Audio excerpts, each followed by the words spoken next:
Doctor, hablando de este tema de todos los pueblos indígenas y todos estos procesos de, digamos, de avance evolutivo o de proceso histórico, en Ecuador, ¿qué pueblos originarios existen y cuáles son sus características particulares?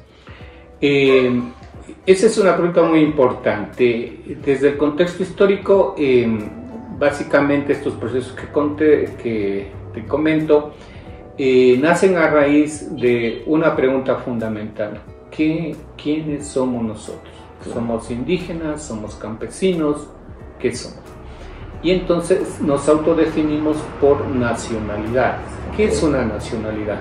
Desde el contexto y desde la teoría sociológica ecuatoriana, la nacionalidad es un conjunto de personas que pertenecen a un territorio, que tienen historia, que tienen cosmovisión, que tienen filosofía, que tienen ciencia, tecnología propia y que tienen una lengua en común.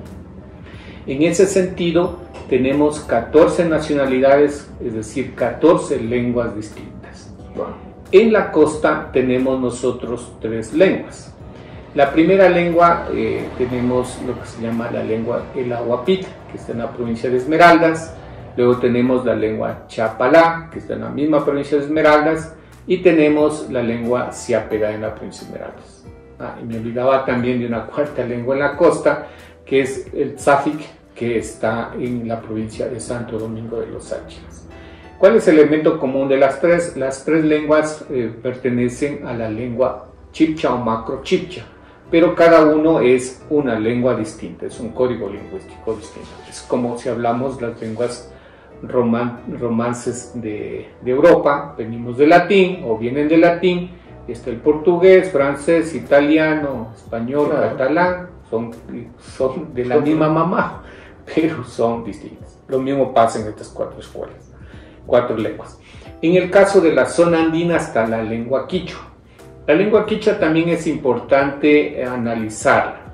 En la zona andina no es que existía la lengua quichua como una sola lengua, sino que había lo que se llamaba, cada territorio tenía su propia lengua. Incluso el pueblo Palta teníamos nuestra propia lengua, que era la lengua Palta. Y cada región tenía. Sin embargo, la evangelización se centró en la zona andina. Se centró mucho en la zona andina, y en el Concilio de Lima, de finales de 1500, se plantea de que se evangelice en lenguas francas que existían en ese tiempo. La lengua franca en ese tiempo era el quichua. Entonces se implementa en la zona andina, la zona franca, para la evangelización el quichua. Entonces desaparecen las lenguas originarias y se impone la lengua quichua a través de la evangelización y el catecismo, que se lo construyó no solamente en quichua, sino en quichua y aymara para el Perú. En el caso amazónico, dado que tuviste, son zonas muy lejanas, no había contacto para allá, era un nuevo escenario para los colonizadores, entonces se mantuvieron las lenguas. Entonces ahí tenemos varias lenguas. Tenemos la lengua shuar, tenemos la lengua chuar, la lengua xibia, que son una sola familia lingüística, pero son distintas lenguas. Tenemos ahí 3 lenguas más. Luego tenemos la lengua zápara, tenemos la lengua andoa, son distintas y vienen de un tronco común. Luego tenemos las lenguas siona, secoya, tenemos la cofán o aingae, tenemos también la lengua guaorani. Esta coronita es de la nacionalidad guao. Hace un mes nos vinieron a visitar a nuestra fundación, a mi casa, y tenemos el guao. Y aparte tenemos la lengua quichua también en el norte, donde tú estuviste también, en la zona norte amazónica, y la tenemos en el centro de la zona amazónica nuestra. Es decir, que tienes varias nacionalidades. Interrumpiéndolo en ese sentido, ¿son todas o nos falta nombrar alguna? En nacionalidades estarían todas. Retomando el tema de la zona amazónica, o sea, los colonizadores difícilmente llegaron ahí, o sea, sí llegaron y no les interesó, o difícilmente llegaron. Hay varias historias. La Amazonía fue una zona muy impenetrable, incluso para los colonizadores fue muy difícil llegar. Por ejemplo, una de las ciudades que se fundó, que es Logroño, que está en la provincia de Morona, Santiago, fue muy difícil llegar allá al territorio shuar en la misma colonia. Entonces, ¿qué es lo que planteó la colonia y luego la república? Le llamó a eso tierras baldías. Tierras baldías, que querían decir, esas tierras no tienen dueños, tan lejanas, la gente que ahí vive, incluso el planteamiento que decían en castellano, ahí viven las tribus, viven los salvajes. Claro. Rousseau lo llamó los salvajes, o sea, ridículo eso, pero bueno, eso hemos de hablar en otro tema desde la filosofía, que no estamos de acuerdo con este término. Tribus que vienen mismo del latín, del tribuno, etcétera, fueron muy ofensivos. Luego hablaron también del tema darwinista, raza, ahí están las razas, pero ellos no son ecuatorianos, decían, ¿cómo que no son ecuatorianos? Entonces ahí se planteó, en la década de los 60, y los pueblos originarios plantearon, somos ecuatorianos, somos pueblos originarios y somos ecuatorianos. E incluso los pueblos originarios no somos indígenas, somos pueblos originarios. Entonces también decir como Pax decimos no somos indígenas, somos de la India. Sí, sí, sí. Nosotros somos pueblos originarios y así se tratan. Entonces fue muy difícil que la colonia avance. Pero nos ganaron por el otro lado, que es la evangelización. Los misioneros entraron, aprendieron nuestras lenguas y poco a poco fueron ya, bueno, ahora como está poblado. Sí. Sin embargo, ahí vale comentar que fue un proceso muy difícil. Actualmente hay una organización muy fuerte que se llama la Confeniae, que apoya la organización de los pueblos originarios con sus propios territorios. Actualmente ya hay otras iniciativas como es la economía solidaria, el tema del turismo comunitario, el tema de la organización social, emprendimientos de mujeres, emprendimientos de jóvenes. Ya ha cambiado la dinámica social también en la Amazonía. Doctor, tengo entendido, indagando un poco más, que la cultura inca tuvo una fuerte presencia aquí en el Ecuador, ¿no? Logrando incluso conquistar diversas partes y someter en algunos momentos a diversos pueblos originarios del Ecuador, algo parecido como lo que pasa quizás en México con los mexicas, sobre toda la parte de Mesoamérica. Hay unos que hablan sobre que los incas colonizaron, entre comillas, al tiempo como los conquistadores. Hay diversos debates que claramente, aunque los incas conquistaron cierta parte de Ecuador, no es la misma tipología que se implementaron a través de los conquistadores desde la ideología de raza, el sometimiento, el esclavismo, etc. ¿Cree que nos podría hablar un poco sobre el papel de los incas en el Ecuador? Sí, desde 1450 hasta finales de 1500 básicamente hubo una influencia inca muy fuerte.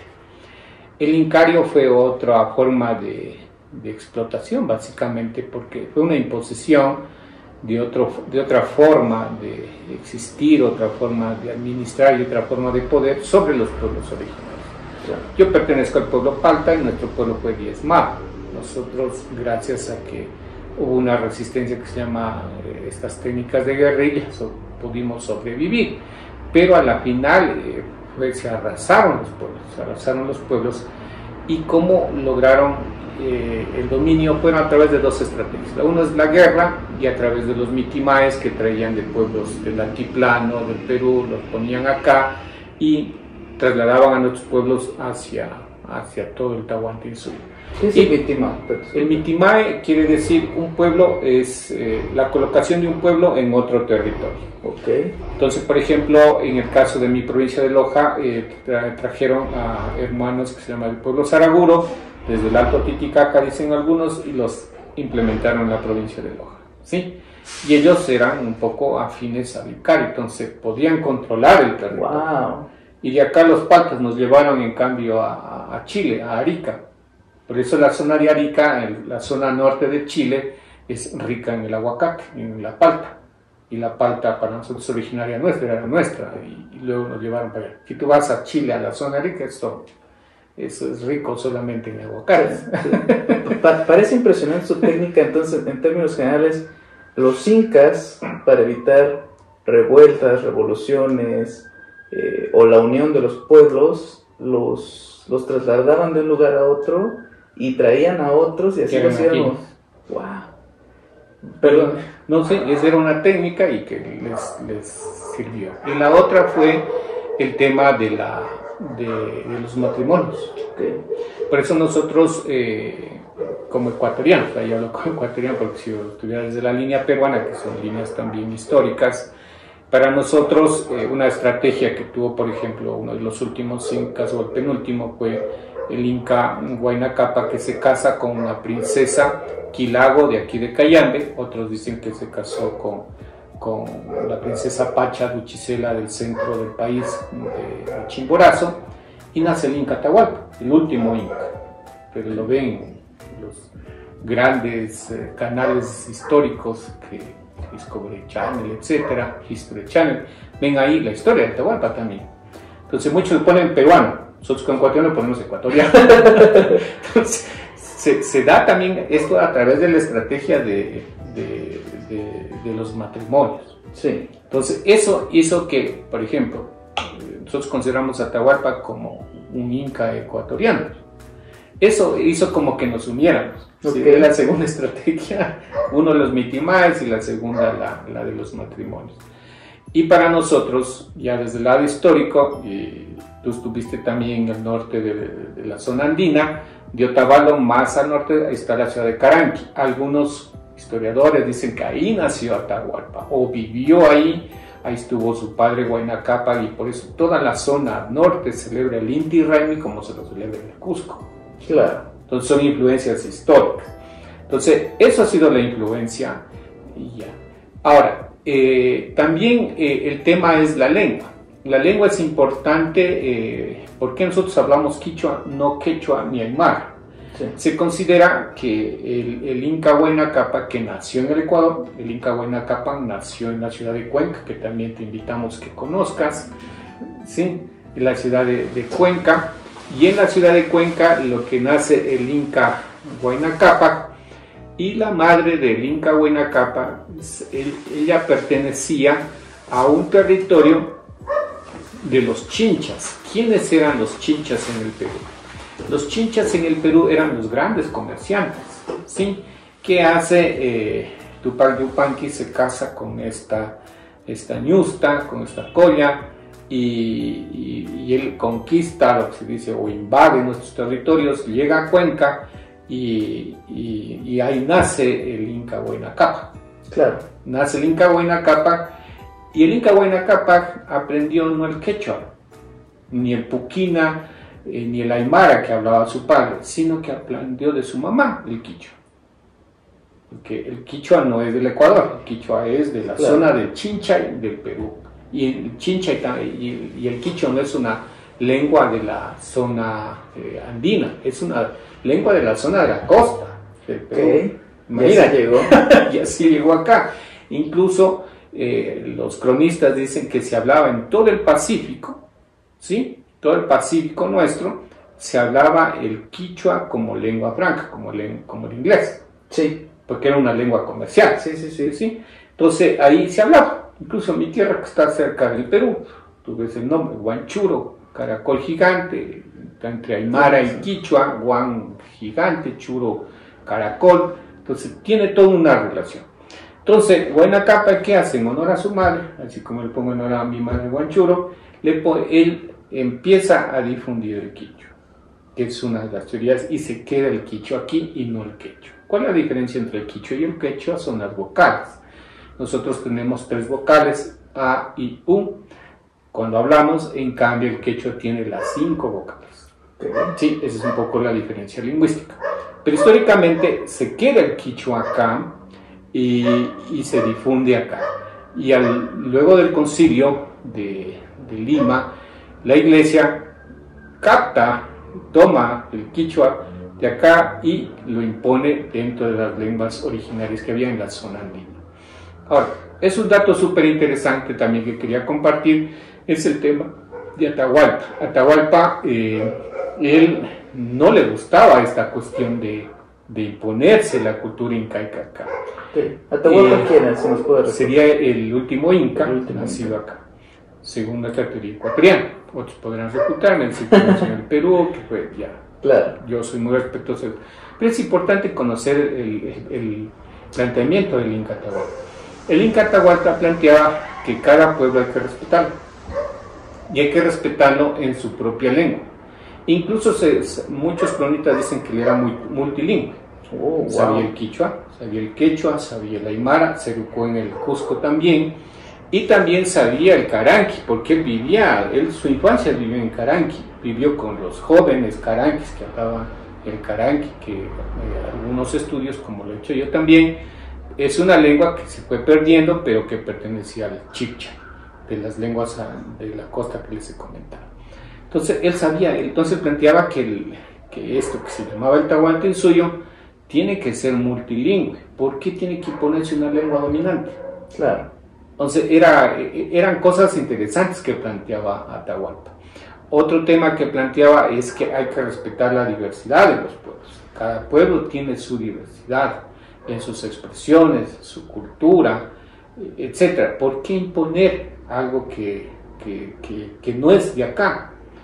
Eso fue una discusión, por eso dentro de la historia esta guerra entre Atahualpa y Huáscar no solamente fue una guerra de territorio, sino también fue un tema ideológico.